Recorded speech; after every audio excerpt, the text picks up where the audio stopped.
വഴക്കുണ്ടാക്കൽ പിശാചുണ്ട്. എവിടെ ചെന്നാലും അവൻ വഴക്കുണ്ടാക്കും. രണ്ട് തല്ല് മേടിക്കുകയും ഇല്ലെങ്കിൽ അവന് സുഖമില്ല. കൊടുക്കാൻ വലിയ കപ്പാസിറ്റി ഒന്നും ഉണ്ടാവില്ല. ഇങ്ങനെ വാഗുകൊണ്ട് കാണാമെന്ന് ഇങ്ങനെ പറഞ്ഞുകൊണ്ടിരിക്കലേ ഉള്ളൂ. അപ്പോൾ ഈ വഴക്കുണ്ടാക്കലൊരു പ്രത്യേക ചെല്ലുന്നിടത്തെല്ലാം പ്രശ്നങ്ങൾ ഉണ്ടാക്കുന്ന ഒരു സ്വഭാവം ഉണ്ടാവും. ഈ വൈകല്യത്തിൽ നമ്മൾ മോചനം കിട്ടാൻ ശ്രമിക്കണം.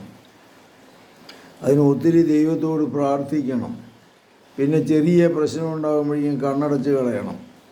അവരോട് പിന്നെ അതിന് എതിർക്കാനും പോകരുത്. വഴക്കുണ്ടാക്കുന്ന സ്ഥലത്തും ചെന്നിട്ട് അവൻ മധ്യസ്ഥം വഹിച്ച് അവസാനം അവൻ പ്രതിയാവും. മനസ്സിലായോ? അങ്ങനെയൊക്കെയുള്ള സ്വഭാവമുള്ളവരുണ്ട്.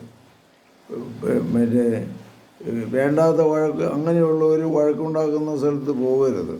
എല്ലാത്തിലും കയറി ഇടപെടരുത്. ശാന്തമായിട്ട് അഭിമുഖീകരിക്കാൻ സാധിക്കണം. എന്തെങ്കിലും പ്രശ്നമുണ്ടെങ്കിൽ പറഞ്ഞു തീർക്കാൻ ശ്രമിക്കണം. അല്ലാതെ വഴക്കും ബഹളവും ഒച്ചപ്പാടും അല്ല വേണ്ടത്. പറഞ്ഞങ്ങ് ഞാൻ ബോധ്യപ്പെടുത്തും, അല്ലെങ്കിൽ ഞാൻ ചോദിക്കും, പകരം ചോദിക്കും എന്നുള്ള സ്വഭാവമുള്ളത് വിജയമില്ല. പകരം ചോദിക്കലോ അല്ലെങ്കിൽ ചോദ്യം ചെയ്യലോ കൊണ്ടൊന്നും ആരും വിജയിക്കുകയില്ല, പരാജയപ്പെടുകയുള്ളൂ. വഴക്കും കേസും പുക്കാറും ആവുകയുള്ളൂ. കർത്താവേ, മക്കളെ അനുഗ്രഹിക്കണമേ.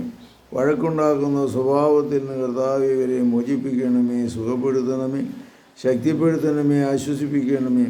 ഈ പൈശാചി ബന്ധനത്തിൽ കർത്താവ് നിങ്ങളെ മോചിപ്പിക്കട്ടെ, സുഖപ്പെടുത്തട്ടെ. പരിശുദ്ധ പരമദിവ്യകാരുണ്യത്തിന് നേരവും ആരാധനയും സ്തുതിയും ഉണ്ടായിരിക്കട്ടെ.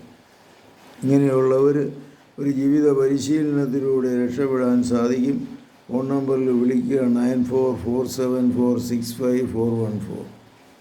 ഈശോ മിശിഹായ്ക്കും സ്തുതിയായിരിക്കട്ടെ.